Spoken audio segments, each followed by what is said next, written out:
എവിടെ പോകുന്നു മേഡം? നിയമസഭ കാണാൻ. ഗേറ്റ് വഴി, അപ്പുറത്തെ ഗേറ്റ് വഴി പോകാം.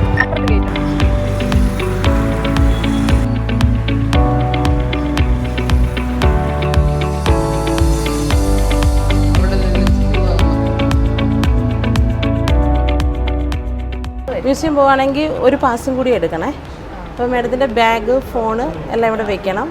ഫോണ് നമുക്ക് കൊണ്ടുപോകാൻ പറ്റുമോ? ഫോൺ കൊണ്ടുപോകാൻ പറ്റത്തില്ല.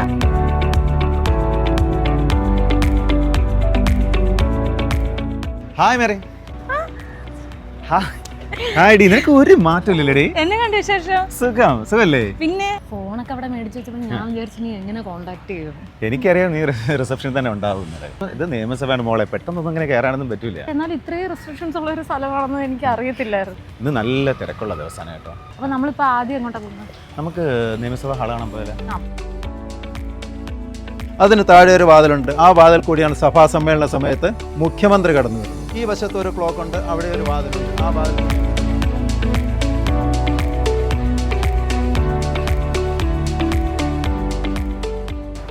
നിങ്ങൾക്ക് തിരക്കാണെന്നല്ലേ പറഞ്ഞത്, ലേറ്റ് ആവില്ലല്ലോ അല്ലേ? അതാ നല്ല തിരക്കാണ്. നിയമസഭാ പുസ്തകോത്സവം വരെ അല്ലേ?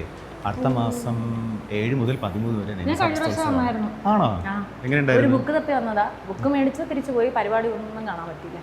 ബുക്ക് ഫെസ്റ്റിവൽ വന്നാലുണ്ടല്ലോ, എന്തോ അടിപൊളി വൈബാണ് കേട്ടോ ഇവിടെ. അന്ന് ഈ റെസ്ട്രിക്ഷൻ ഒന്നുമില്ല. തനിക്ക് ഏത് ഗേറ്റ് വരണമെങ്കിലും വരാം. ഫോണൊക്കെ കയറ്റി വിടുവാത്തേക്ക്? ഫോൺ എടുക്കാം ഉറപ്പായിട്ട്. ഫോട്ടോ എടുത്തിട്ടുണ്ടോ? അസംബ്ലി ഹോളും മ്യൂസിയം ഒഴികെ എവിടെ നിന്നാണ് എടുക്കാം. ഇഷ്ടംപോലെ മെഗാ ഷോ. താൻ തെയ്യം കണ്ടുണ്ടോ ലൈവായിട്ട്? ഇല്ല. എന്നാൽ അതിനുള്ള അവസരമുണ്ട് കേട്ടോ. പുസ്തകം തെയ്യം ഉണ്ട് ഇവിടെ. അപ്പൊ ഞാൻ ഫ്രണ്ട്സ് ഒക്കെ ആയിട്ട് വരാം. ഹലോ, ഇതെത്തി. ഒരു 5 മിനിറ്റ്. ഓക്കെ എടാ, എനിക്ക് കോൾ വന്നടാ. പോവാനായി. ചായ വേണം, ഇനിയിപ്പോൾ സമയമില്ല. നീ റിസപ്ഷനിൽ ബാഗ് എടുത്ത് പോവില്ലേ? കുഴപ്പമില്ലല്ലോ. ഓക്കെ, നമുക്ക് പിന്നെ പുസ്തകത്തിൽ കാണാം. Okay, by.